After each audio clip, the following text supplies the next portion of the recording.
Fala, Rovai, o editorial do Fórum 11:30.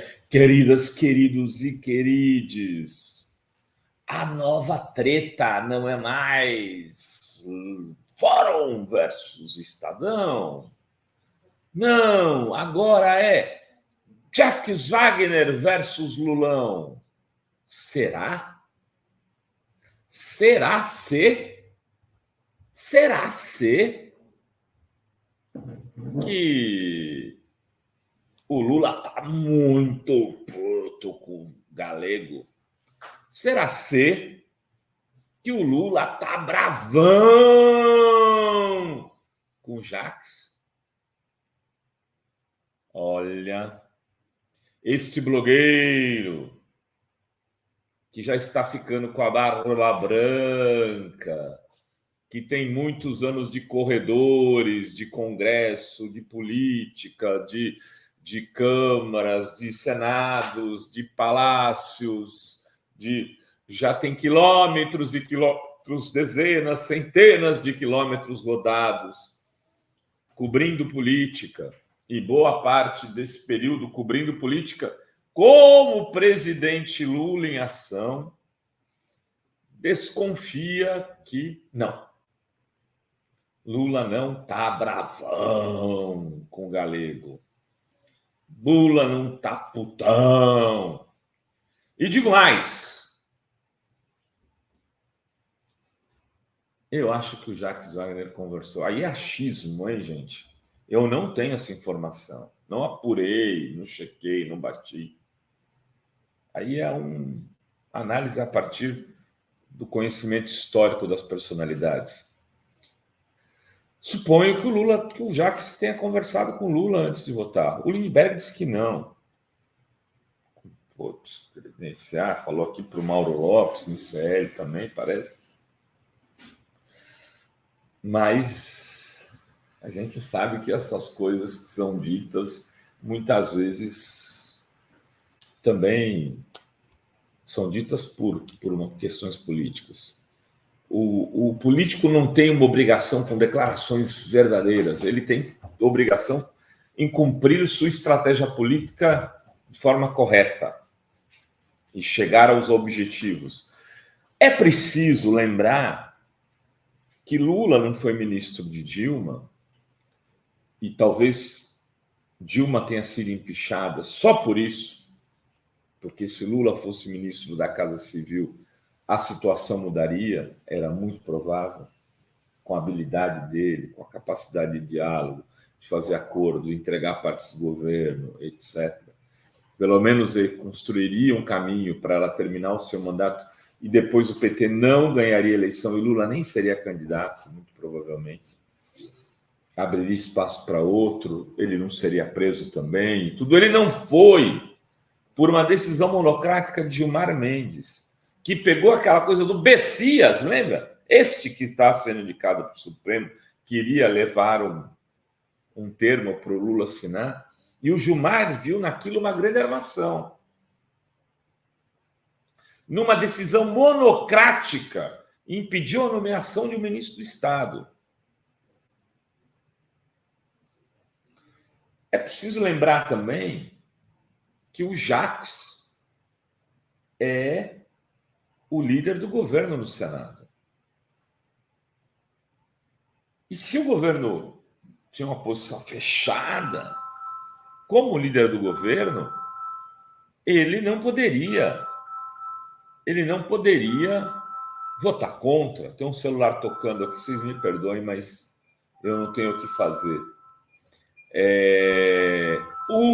Não poderia votar contra. É uma decisão que o coloca numa situação de risco, de alto risco. E ele fez por quê?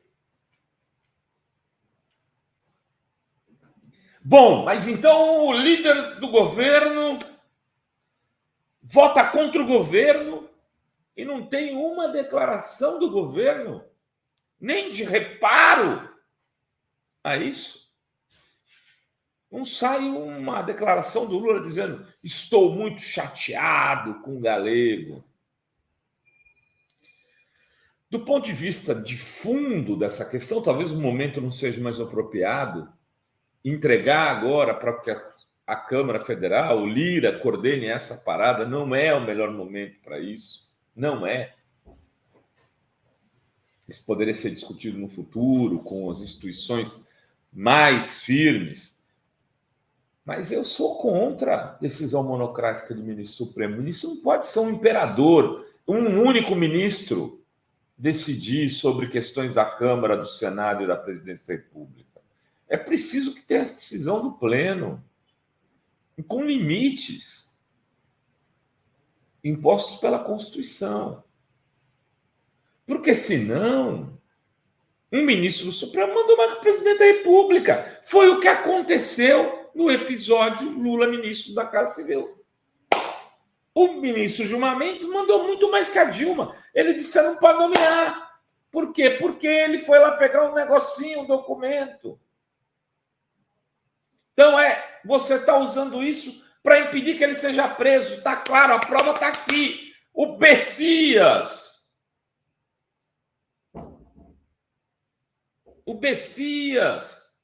que era Messias, era o intermediário, que pode virar ministro do Supremo. Tem aí já a gente falando que o Flávio voltou a ser favorito de novo, acho que muito em função da denúncia de armação feita pela revista Fórum, que mostrou claramente que se tratava de uma reportagem feita a partir de um dossiê mal checada, mal apurada, que dizia que a dama do tráfico, suposta dama do tráfico, tinha esse nome, que nunca... O Valois veio aqui e falou: eu trabalhei na Amazonas 20 anos, nunca ouvi já falar como juiz de dama do tráfico. Ninguém do Manaus, da Amazonas, conhece ela assim. Mais do que isso, ela não era condenada em março, quando fez as fotos com assessores do ministro. Então cai por terra tudo, porque se não tem condenação, não tem culpa. Se não tem culpa, a pessoa pode andar por onde bem entender. Por isso que eles precisavam do dama do tráfico, para falar: não, mas ela não era condenada, mas ela era dama do tráfico, mas dama do tráfico não existe. E a gente denunciou tudo, e o Flávio Dino retoma sua posição de favorito, segundo coluna hoje, de um jornalista, de um colunista. Retoma o seu favoritismo perante o Bessias, que era o homem que levou o documento para o Lula assinar no aeroporto, se precisasse assinar, e que levou o Gilmar Mendes a uma decisão monocrática acabar com o direito de Lula assumir o governo e talvez salvar Dilma do impeachment. Gente, muita calma nessa hora. Não vamos achar que o acarajé está mais apimentado do que parece. Está quente o acarajé, mas não tem essa quentura toda que a mídia está tentando explorar.